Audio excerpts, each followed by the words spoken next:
Hello everyone. So today we will be starting with a new concept. As I have already explained that, but इसे मैं दूसरे form में समझाती हूँ. Concept of electrode potential. बेटा देखो क्या होता है. सपोज कर लो एक मेटल की रॉड है, ठीक है, and it is placed with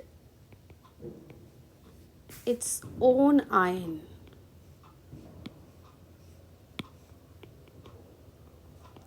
यानी कि अपने ही आयन के कॉन्टैक्ट में है. सो there are 3 possibilities.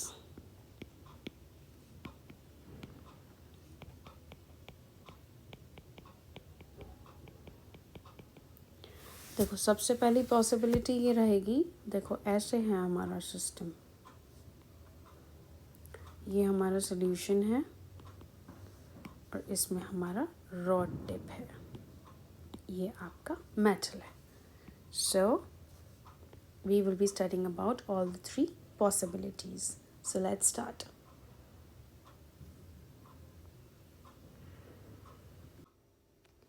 So the first possibility is Mn positive ion. मैंने n लिख दिया है, मैंने कोई नंबर नहीं लिया है, वो डिपेंड करता है कि m पॉजिटिव बनता है 2 पॉजिटिव, तो n लिख दिया गया है. Mn positive ions collide with metal rod and deflect back. यानी सिर्फ वो कोलाइड किए और वापस आ गए, कोई चेंज नहीं हुआ, ठीक है. तो उसके केस में क्या होगा कि कुछ भी नहीं होगा, यानी कोई चार्ज सेपरेशन नहीं होगा. सेकंड में देखो, Mn positive ion on collision with metal rod, या तो इट कैन लूज इलेक्ट्रॉन, ठीक है, या फिर और में गेन इलेक्ट्रॉन. तो किस में चेंज हो जाएगा? अगर जो तो क्या करता है, गेन इलेक्ट्रॉन करता है, तो क्या होगा, जो चार्ज है दैट विल बी रिड्यूस्ड.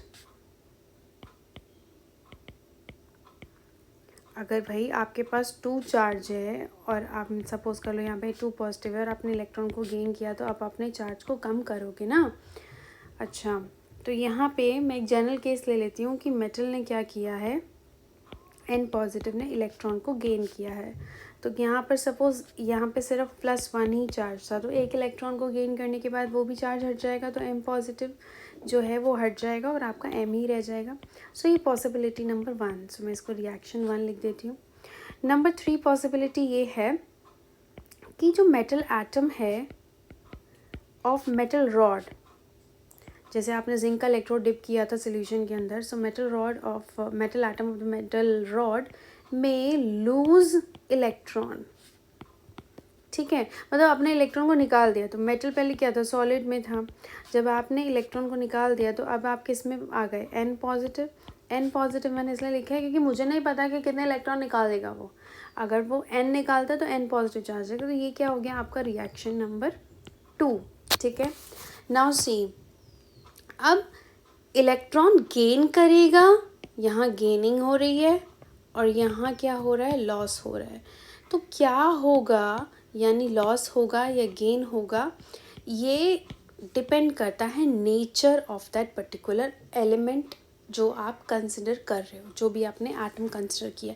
क्योंकि किसी के रिस्पेक्ट में क्या पता कोई बहुत इलेक्ट्रॉन लूज़ कर सकता है, किसी के रिस्पेक्ट में क्या पता उसके रिस्पेक्ट में किसी और के रिस्पेक्ट में वो गेन करे. तो ऐसा ज़रूरी नहीं कि हर बार वो गेन ही करेगा और हर बार वो लूज़ करेगा, ठीक है. Now see, just understand, if higher tendency to get reduced, यानी टेंडेंसी है रिड्यूस होने की कि भाई मुझे इलेक्ट्रॉन दे दो, मुझे चार्ज को कैरी नहीं करना, तो रिएक्शन 1 होगा. यानी कि इट विल टेक इलेक्ट्रॉन और you can say it will gain electron. लेकिन इफ़ लोअर टेंडेंसी कि मुझे चाहिए ही नहीं इलेक्ट्रॉन, मैं तो जिस भी स्टेट में हूँ स्टेबल हूँ, चार्ज स्टेट में हूँ तो स्टेबल हूँ, लो टेंडेंसी टू गेट रिड्यूस, तो वहाँ पर क्या होगा, रिएक्शन 2. यानी कि not willing to take electron. अब भाई कोई विलिंग नहीं है इसका मतलब क्या है, वो जैसा है स्टेबल है, उसको नहीं चाहिए, ठीक है, तभी तो वो नहीं लेना चाहता.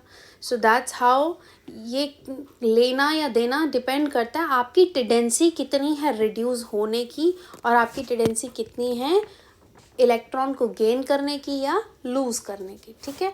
This is what it means. So मैं आपको दोबारा से बहुत सिंपलेस्ट वे में समझा रही हूँ इलेक्ट्रोड पोटेंशियल क्या होता है.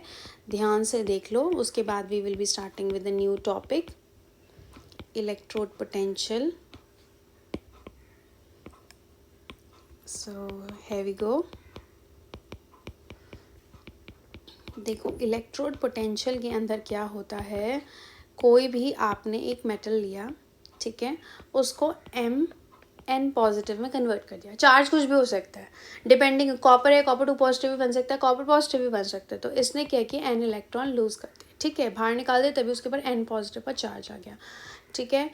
और अब क्या होता है, मुझे इसे दोबारा M में कन्वर्ट करना है. तो जो इलेक्ट्रॉन इसे यहाँ पे लॉस्ट किए थे यानी लूज़ किए थे, अब उतने इलेक्ट्रॉन आपको डालने पड़ेंगे, तभी तो ये M में कन्वर्ट होगा. यानी विदाउट एनी चार्ज इसका क्या होगा, चार्ज रिमूव हो जाएगा ना.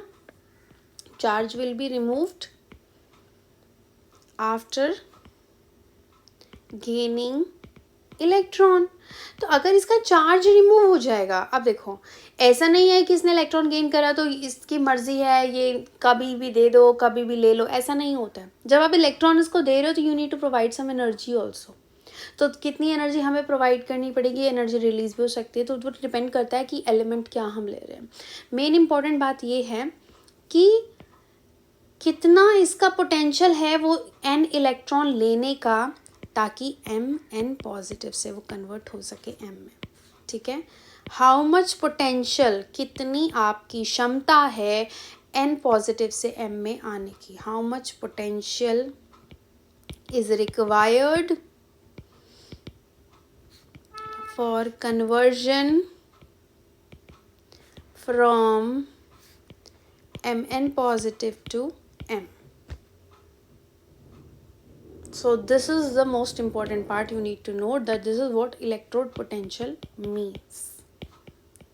So I believe it will be clear to you. Still, if you find any difficulty, you can drop it in the comment section. Thank you so much.